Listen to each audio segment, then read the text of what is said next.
Right, hey guys, how are we doing? Back another video from the Salad Bar. This interesting one came up in my recommended Gojo versus JoJo. So we got Gojo versus the JoJo Gauntlet. How far can he go? How far can Gojo versus JoJo go in the fight?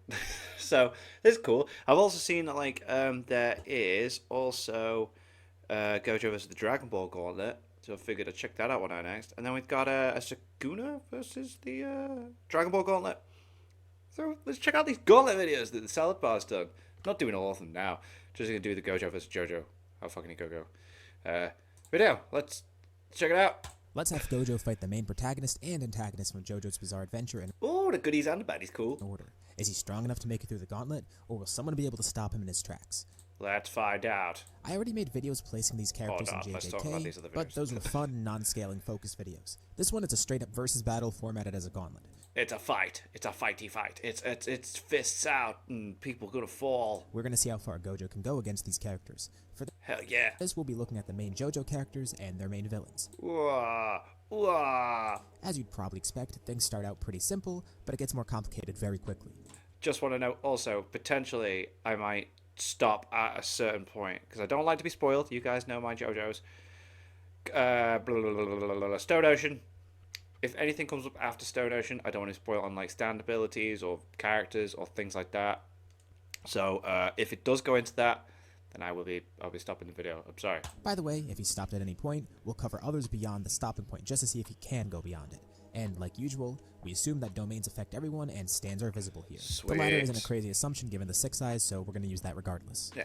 We're going chronologically, so let's begin with part 1, starting with Jonathan. Oh no, I'm sorry. Straight away, sorry, Jonathan. Sorry. Jonathan is screwed. There we go. I love you, man, but you're cooked. The only Yeah. advantage he has here is speed, but that wouldn't matter because he can't get through Infinity, and he can't avoid an attack if caught in a domain. Gojo's raw stats outclass Jonathan by far, besides speed.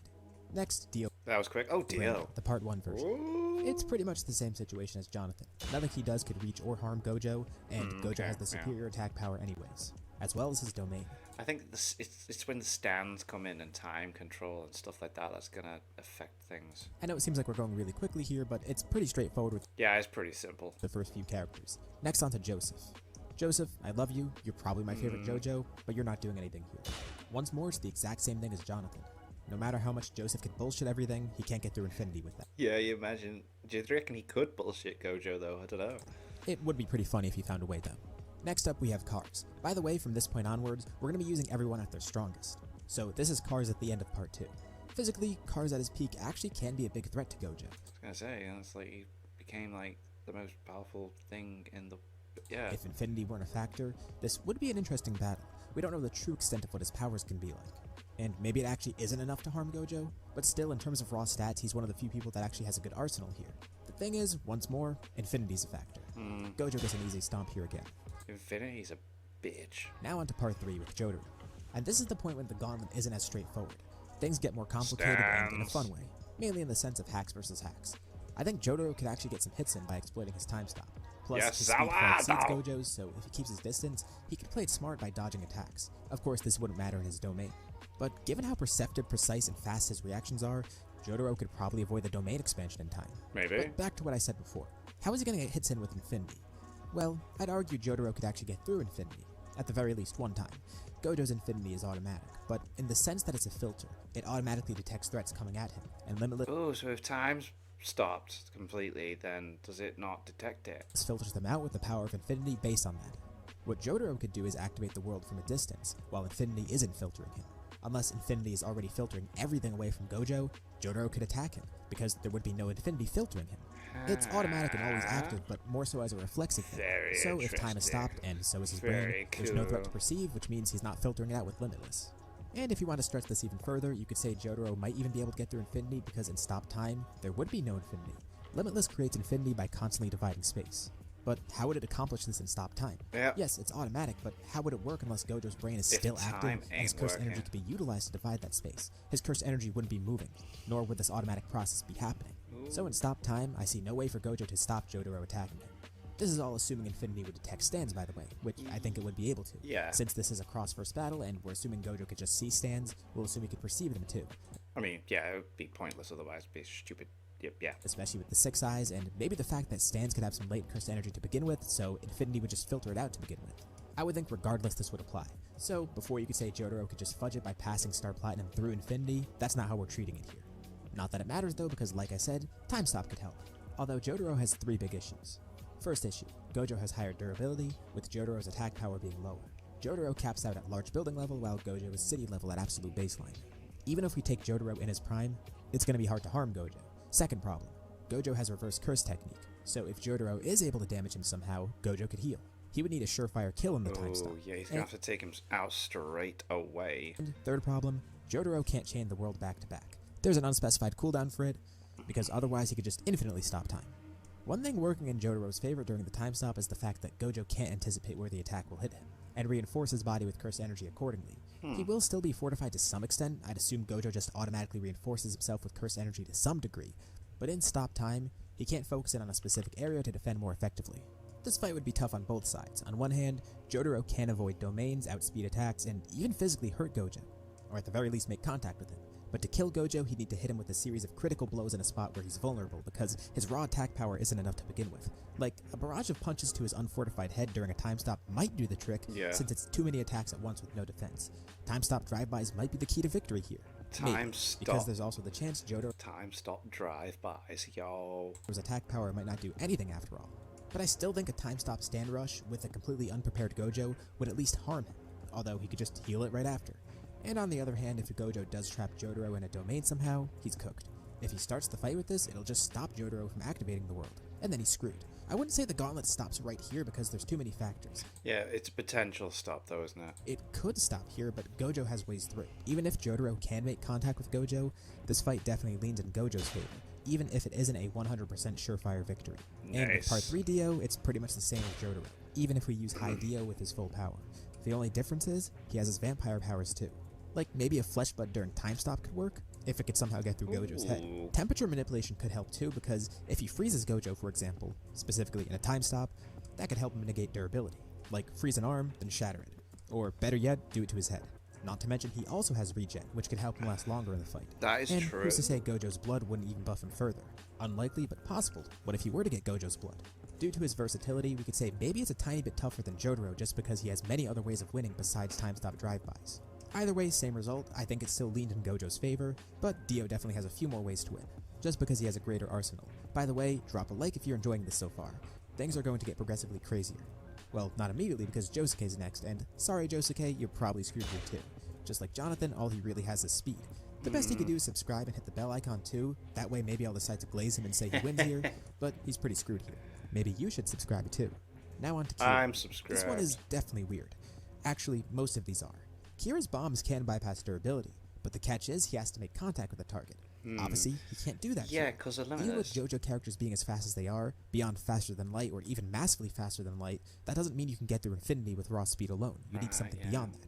Plus, Kira's own durability and regular attack power don't do anything here to begin with. He's vulnerable to any Gojo attack.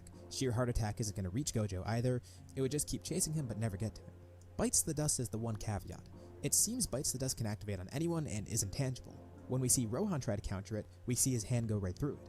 Even other stand users can't interact with Killer Queen when it's activating Bites the Dust. So we could assume it's intangible and can't be blocked by Limitless either. Like maybe it would detect it and keep dividing space in between Gojo, but what's the point of dividing space if Killer Queen is just going to pass right through that regardless? Or maybe not even be detected in the first place. The issue is, that requires another person to use. So let's say Killer Queen can somehow get to Gojo and make him the host of Bites the Dust. This would trap him in a loop, but all he needs to do is kill Kira to stop it. To be trapped in the loop in the first place, he needs to know Kira's identity, so he'd be fine in that regard. He just has to find Kira and kill him. But we only see Killer Queen being intangible when it's jumping from a host to another person. We didn't see it planted on Hayato in the first place, so we can't say for certain if it's intangible to begin with. But again, not that it matters. If Gojo's the host, it does nothing to him. And in these types of battles, they're usually 1v1s anyways. If there were actually other people around, Kira can make somebody else carry his stand, and then transfer it to Gojo, killing him. That way he actually reaches Gojo with his explosions, and just deactivates Bites the Dust to finish the battle, making it so Gojo's dead. But again, that requires another person here. His power is perfect for Gojo, but Gojo's also a perfect counter for Kira. Kira could overcome durability issues, and he has one way through infinity. But since he can't physically make contact with Gojo, and in a 1v1 setting he can't use Bites the Dust on someone else, he loses really easily. It's just worth mentioning he does have a way to win. Next, Potential. Diablo. With King Crimson and Epitaph, Oh, you mate. can see what will happen and basically remove himself from the equation. This could help him survive unless Gojo somehow traps him in a surprise domain before he could activate King Crimson, or with a wide enough range and long enough duration so it outlasts King Crimson. Obviously, Diablo's power is not like Jotaro or Dio where he stops time, and therefore stops infinity. Like evades I'm gonna it. assume you don't need the explanation of how his power works, but in short, he's basically cutting out time. But that fate of Gojo using infinity still happens. He can't get through infinity, and frankly, if he could, again, it's the same case as Jotaro and Dio. Therefore, Gojo wins pretty easily. Best thing Diablo Damn. could do is somehow stalemate it, by just constantly avoiding attacks. Yeah, Again, just he has not speed on his die. side, and Epitaph will help too. As for base Giorno, that won't do anything, unless his life creation includes being able to create some sort of deadly microscopic thing in the form of a pathogen. Of course, here we're going to be using Gold Experience Requiem. Yo. Which of the two is stronger, the power of Zero or the power of Infinity? I'd say the power of Zero. It really comes down to the question of whether or not Giorno can make contact with Gojo, which is possible, but on the other hand, I don't think Gojo makes contact with Giorno. GER automatically would revert any attack, so it's not like Gojo could do anything to Giorno, but the inverse is true. For example, the death loop either requires killing the target or at the very least striking the target, so he'd need to make contact with Gojo somehow. And that's the big issue with putting Giorno in any versus battle. His limits with GER are too vague. We've only seen it used once and don't know the true extent of what it Which is a shame as well. Like, we never get to see him after Golden Win. could do. Everything is based on the hyper-specific circumstances of the battle that he had with Diavolo. Like, we have other supplemental info, but it's mostly based on that. And based on what it did against Diavolo, it looks like it won't be able to do much against Gojo either. But Gojo can't do anything to it. Well, at least on the surface. So stalemate? First of all, he'd revert Gojo's willpower to 0, so he wouldn't even fight in the first place. And the one way I think he could get through Infinity is if he deactivates it, because by reverting Gojo's willpower to 0, would that deactivate Infinity? Infinity, 'cause Gojo it's uses it passively and automatic, reflexively, isn't it? like Yeah. breathing. You could argue that GER stops every action, down to the reflexes like that, so it would make it so Infinity doesn't activate in the first place, which would obviously give Giorno the edge here. GER is always pretty strange to use in these battles because of how much it relies on hypotheticals, and the fact that it's not really straightforward to begin with. I'll leave this one up to you guys, comment below what you think. Personally, I'd say it's an inconclusive match. I would think neither has a way to Interesting. affect the other, which means Gojo should It's a technically tie. move on. Ding, ding, ding, ding. Giorno's power is just too potent for Gojo, so he 100% won't win. I think it really comes down to whether or not it's a stalemate. Giorno, I think, actually has ways to defeat Gojo. While on the other hand, I don't see what Gojo could do to Giorno. Even with the domain, wouldn't GER just revert that to 0 and Zero make it so back, the domain yeah. didn't happen? Best case for Gojo, it's a stalemate. Worst case, GER finds a way to win. He 100% won't win here. Like, there's no way for that. The power of Giorno's nuh-uh But it's button is not really necessarily too going strong. to lose either, yeah. But since there is a chance of a stalemate, let's say he moves on. So, we won't say it's a hard stop, and we'll move on to the next person, Jolene. And Jolene's not going to do anything against Gojo either. Although, I want to make a side note here. No. Obviously, we're not I personally wouldn't think Jolene could do anything. covering any Joe Bros. But one thing interesting about Part 6 is Weather Report is actually really powerful. He could poison Gojo with oxygen, and he's actually one of the higher tier characters in terms of attack power. So, just a small side note, maybe he could win, but disregard him. Next on to Poochie. Poochie also doesn't do anything until he gets stronger, so regular White Snake Poochie, not gonna do Yeah, anything. not doing anything. C-Moon needs actual contact to invert something, and Infinity isn't something tangible. Maybe you'd think C-Moon could just invert Infinity, but it can't. C-Moon also Yeah. does change the gravity around Poochie, so maybe Gojo would just get launched in a different direction, but like, boom, strong domain expansion. Gojo could beat C-Moon Poochie. And with Maiden Heaven, you might think, oh yeah, that's a surefire victory for Poochie. And Gojo would definitely face a challenge here, depending on his actions. If Poochie could speed up enough, he can infinitely accelerate, and basically brute force his way through Infinity at some point. Or just loop the entire universe and win that way. The issue is, Poochie would have to not die immediately. Like, obviously this is possible. He outspeeds Gojo from the beginning and progressively gets faster, so he can at least avoid Gojo for a bit. Gojo would need to kill Poochie before he speeds up enough, which is definitely possible, especially with the domain. No matter how fast he is, there's a guaranteed hit in there. Gojo does have some way to win here, so it is in a hard stop. In a longer battle, he loses. In a shorter battle, he wins. And now we reach the actual hard stop, Valentine. Even with regular D4C, Valentine is nigh immortal, and he could just create an alternate Gojo to cause Gojo to die. Okay, this is... do I venture forwards? I have not experienced this. He could even find a way through Infinity via dimensional travel, whether used on Ah, God, right, oh. himself or Gojo. And with parts of the Saint's corpse, he could actually warp space, so directly counter Infinity. You know what's even crazier? That dimensional travel can be used on Gojo too. Get Gojo between two things and then boom, he's done. Or maybe Infinity will even work against Gojo here. So for D4C to activate, the target needs to be between two close things. Infinity is not a physical barrier or object, but still, it's created by Gojo infinitely dividing space between him, so maybe this would generate some cursed energy around him. And this is very hypothetical depending on how D4C interacts with Gojo, but what if D4C interprets Infinity as Gojo being between two things, at least if it's accurate? In all fairness, this isn't really spoiling anything. I don't understand what he's saying because I've not experienced this stand actually like doing anything within the story. Played So on both sides of Gojo, and that way, let's just see how just this from using goes. Infinity, Gojo gets sponged and dies. That's purely hypothetical, but a funny thought regardless. And if we go to D4C Love Train, it's a 100% hard stop. Arguably, if Gojo tries his domain here, you could say Love Train might even just recognize this as its own realm, and the only other person to direct misfortune to in that realm is Gojo. Or it would just place someone else in the domain, redirecting the misfortune to them. So it's not like a domain works here either. And like, Valentine could escape it regardless. Gojo can't kill Valentine. Valentine has multiple ways of killing him. So that's where Gojo ends this gauntlet. But I'll briefly cover the next three people. They also kinda hard stop Gojo anyways, so we're just gonna keep it short. Base Johnny can't do much, but since we're using their peaks, Act 4 can get bullets through Infinity with spin. Even Act 2 or 3 has ways to get through it, but Act 4 is definitely way too broken to counter. It negates abilities, it negates durability, and it destroys the soul. Gojo loses. Against Toru and Wonder of You, Calamity can affect Gojo. Wonder of You also affects so many different So the further in JoJo's that it goes after this, the more powerful the stand. of the universe, including logic, that Gojo is out-haxed here. I'd pretty safely say Calamity kills him. And then for Gappy, Soft and Wet Go Beyond can manipulate logic. Plus it has infinite spin like Johnny, so Gappy has ways to bypass Infinity and durability. But that basically sums it all up. Obviously we haven't seen enough of Part 9 to include here, but that wouldn't matter anyways. Gojo faces his first issues against Jotaro, and faces his first true loss against Giorno, with a 100% hard stop at Valentine. Let me know in the comments what you think. As usual, be civil, I know how versus battle things get. Anyways, thank you all for watching, and I'll see you on the next video.